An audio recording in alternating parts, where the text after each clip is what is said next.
I have the privilege to be here with John Dawson, who is founder and president of Arcam. And the last time we met, we were talking about the format war. The format war is now over, but some people are saying the format war was in fact something good because it increased the quality of the films that were coming out. Maybe you can give your comments on that and what you think what's going to happen to now that the war is over. What's going to happen? Is it going to be HD everywhere? Well, I think that's a great motto, HD everywhere. Let's remember that one. Morning, Bob.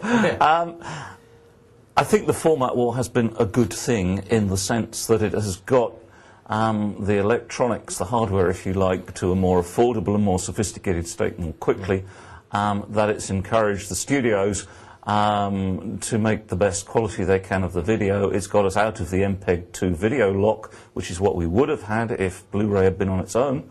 That's what it was designed for. That's why it's so big. And, you know, Toshiba has done a very good job, and in some ways it's a shame it failed. Having said that, we have clarity, and that has got to be a good thing for the industry. We can all now take stock and see what we're going to do about producing Blu-ray players in this arena. Now, I don't think it's going to be a very fast growth. I think it's going to happen, and companies like us in the long run have to be there. We have to do it properly, of course. It'll take a while, because Blu-ray isn't quite finished yet. They're still rewriting bits of Spec 2.0, Profile 2. Trust me, it's not done and dusted. It's still a work in progress. So, but it'll be sorted out probably this summer. And then, you know, we can start to see things coming out as a finally finished family for Blu-ray, so that we can all get on with it. The trouble is, for many, many people, that standard DVD on a good screen, filmed perhaps with good cameras, looks remarkably good on a 42-inch plasma, or LCD, the standard kind of stock in trade for most consumers. Now, it's a different story if you have a huge projector and beautifully set up, but we're talking about mass market here, and that's going to be a long haul for the guys. So the studios are going to have to think hard about how they price the software. The manufacturers can get a premium, of course, for the hardware. They have to. It's very complex. But you know, how big a premium for how long? Who knows? How are we going to teach people, you know, the quality of HD? People have to learn that it's that good, but they have to have it set up right. Wow, video calibration has to be done right. Oh boy, you do open a can of worms there. Well, the first thing is to get people to calibrate the screens correctly in store and elsewhere, because every manufacturer in the volume market of these screens sets his own profile up on them to look more impressive than the next guy. In audio terms, more louder, more brighter, more in your face. Unfortunately, those aren't necessarily the right thing for the long-term enjoyment of video. And you see some truly execrable stuff in our typical stores. Some of them still use composite video to feed this stuff.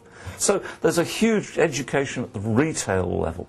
And the lighting has to be right. You know, shining bright fluorescent lights on the screen showing a picture, you mean to punch through. That isn't what you get in your home. So I think, you know, there's a hobby horse there, I'm afraid, and we better not go there for too long. But there's a real issue in getting the screens right. In the same way as you get a sound system right, and just sticking 4 plastic speakers down in the corners isn't going to make a surround system.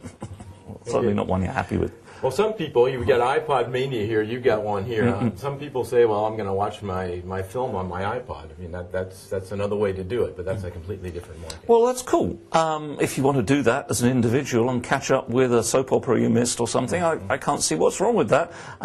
It's not for me to say that anyway, but it seems a perfectly good business model. However, you know, if you want to watch a movie with your family or your friends, that isn't a very sociable way to do it. So I think we've got to distinguish between what is personal and just in your own head and what is social. And listening to music, watching a good movie, they're social activities as much as they are personal ones. And that's where we come in with all this equipment, and so do all our colleagues in the trade. And it would be a great shame to lose that enjoyment by everybody going into their little shells with a tiny screen. It's, you know, you do that on a plane. You can watch something on a 4 or 5 inch screen on a plane. It's not a great experience. Well, John, we're looking forward to seeing you again soon, following up and seeing how the market evolves. Hopefully it'll accelerate as soon as we get yeah, I think there's a lot of people going to be entering this business in the next year or two, so I think we have a good chance of moving it forward. But you know, that's the nature of our game. Okay. Well, looking forward. Well, Thank you very much. Always a pleasure. Great to see you here again. Thank you very much. Till next year. Thank you.